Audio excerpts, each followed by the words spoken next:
বন্ধুরা, কেমন আছো সবাই? আশা করছি সবাই খুব ভালো আছো। আমরাও ভালো আছি। আমার পরিবারের সকলকে অনেক স্বাগত জানিয়ে আজ একটি নতুন ভিডিও শুরু করছি। আজকে হচ্ছে দাইহাটের রাস উৎসব, আর রাস পূর্ণিমার দিনই এই উৎসবটা পালিত হয়। রাস দেখতে গেছে আমার বর, আর ও এগুলো সব আমাকে পাঠিয়েছে। আমি ভাবলাম তোমাদের সঙ্গে শেয়ার করি, আমি একা কেন দেখবো বাড়িতে বসে বসে।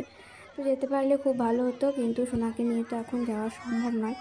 রাস শ্রীকৃষ্ণের ব্রজলীলার অনুকরণে পালিত একটি সনাতন ধর্মীয় উৎসব, যা সাধারণত রাধাকৃষ্ণের প্রেম ও কৃষ্ণের সঙ্গে গোপিনীদের রাসলীলাকে কেন্দ্র করে এই উৎসব পালিত হয়।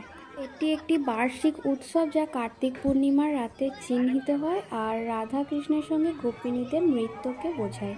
আর আমি যদি দেখতে যেতে পারতাম তো খুব ভালোই হতো। কবে দেখতে যেতে পারবো জানি না, শুধু শুনছি আর এই ভিডিও দেখছি। আগের বছরও আমার বর দেখবো ভেবেছিল, কিন্তু বাড়িতে কার্তিক পুজো থাকায় ও বাড়ি চলে এসেছিলো, আর সেই জন্য দেখতে পাইনি। কিন্তু এবছর ছুটি থাকা সত্ত্বেও বাড়ি আসেনি। গোটা দাইহাটটা মানে সন্ধ্যে থেকে ঘুরছে এই রাস উৎসবের মানে প্যান্ডেল, ঠাকুর, রাধাকৃষ্ণ, মানে যাবতীয় যা যা হয়েছে সেগুলোই দেখছে। আর আমি ঘরে বসে বসে এগুলো দেখছি, কিন্তু সামনাসামনি দেখলে বেশি ভালো হতো। আর সেগুলো তোমাদের সঙ্গে একটু শেয়ার করলাম। কেমন লাগলো অবশ্যই কমেন্টে জানিও, আর ভালো লাগলে সাপোর্ট করো।